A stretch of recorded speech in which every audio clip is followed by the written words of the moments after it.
पिछले भाग में आपने पढ़ा, कालू अभी संडास की लाइन में लगा हुआ है। लाइन वाले सारे लोग अंदर बैठे आदमी को गाली दे रहे हैं। दरवाजे की कुंडी खटखटाने के बाद वह आदमी बाहर निकलता है।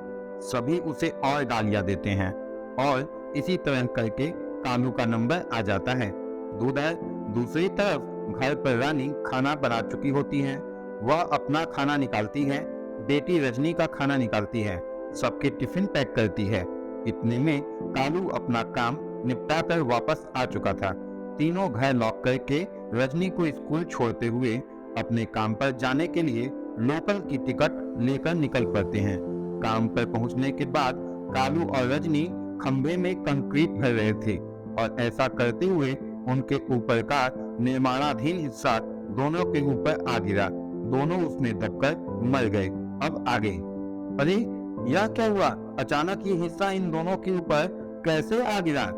सब देखो, शायद दोनों जिंदा बच गए हों। जल्दी करो, उनके ऊपर का मलबा हटाओ।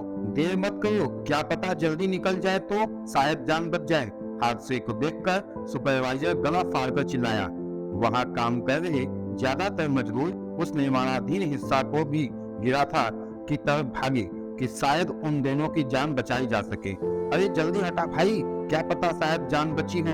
यह देख कालू का पैर लगता है, थोड़ा हिल रहा है, शायद अभी जिंदा है। जल्दी हटाओ, जल्दी करो, तुम सिर की तरफ से हटाओ।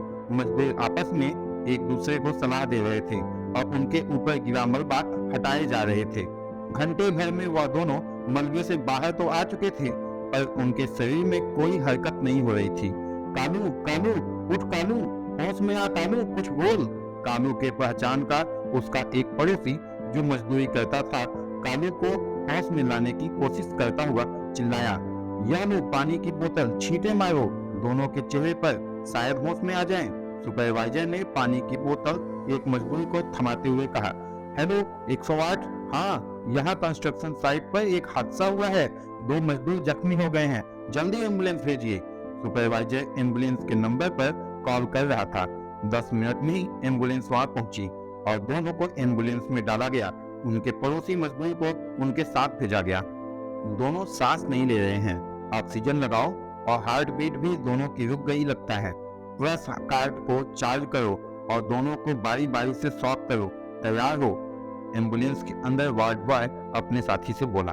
दोनों की सांसें और धड़कनें नहीं चल रही थीं, जिसकी वजह से उसने उन्हें ऑक्सीजन मास्क लगाया और दिल की धड़कन वापस से शुरू करने के लिए इस्तेमाल होने वाली बिजली के शॉक देने की मशीन को चार्ज करने लगा। 20 मिनट बाद ही एम्बुलेंस जिला अस्पताल पहुंच चुकी थी। दोनों को स्ट्रेचर पर डालकर जल्दी से डॉक्टर के पास ले जाया गया।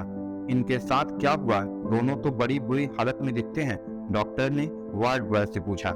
सर, जब मैं वहां गया तो मजदूर उन्हें मलबे से निकाल चुके थे। हमने उन्हें स्ट्रेचर पर चढ़ाकर एम्बुलेंस में डाला और लेकर आ गए। ऑक्सीजन मास्क लगाया, शॉक भी किया, पर इनमें जीवन के कोई लक्षण लौटते नहीं दिखे।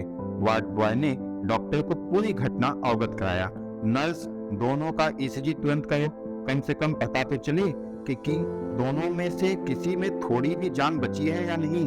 डॉक्टर ने नर्स को आदेश दिया। नर्स ने बड़ी तत्परता के साथ दोनों को ईसीजी की मशीन के कनेक्ट किया। कालू की धड़कन बहुत धीमे धीमे चल रही थी। इनके साथ क्या हुआ है? इनके साथ क्या आप हैं? डॉक्टर ने साथ है मजदूर को पूछा। जी सर, मैं ही इनके साथ हूँ। क्या यह बच पाएंगे? उस मजदूर ने डॉक्टर से पूछा। दोनों की हालत तो तुम खुद अपनी आंखों से देख सकते हो। यह औरत तो यहाँ आने से पहले ही मर चुकी है, पर आदमी में अभी थोड़ी सी जान बाकी है। अगर तुम चाहो तो मैं कुछ देर के लिए इसे होश में ला सकता हूँ, लेकिन उसके बाद यह नहीं बच पाएगा। डॉक्टर ने उस मजदूर को हालात बयान किया। ठीक है सर, आप ऐसा ही कीजिए। तब तक मैं इनकी बेटी को फोन लगाता हूँ, शायद मरने से पहले अपने आखिरी बार दोनों की बात हो जाए और दोनों कम से कम कुछ तो इत्मीनान सुकून रहे। वह मजदूर बोला। मजदूर ने कालू की बेटी को फोन लगाया। घंटी बज रही थी।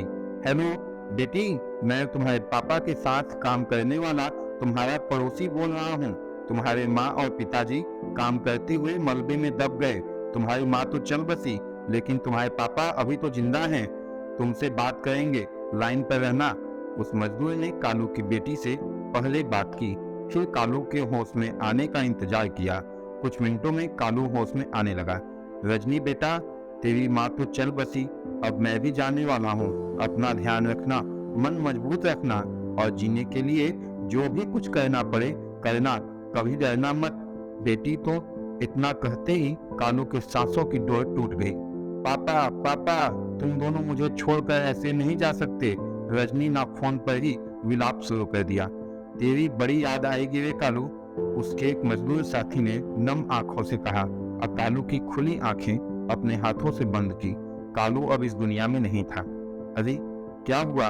फोन पर बात करते करते हुए इतनी जोर से क्यों रोने लगी? रजनी की एक सहेली ने उससे पूछा। पर वह जवाब तो दे जब वह जवाब देने की हालत में हो।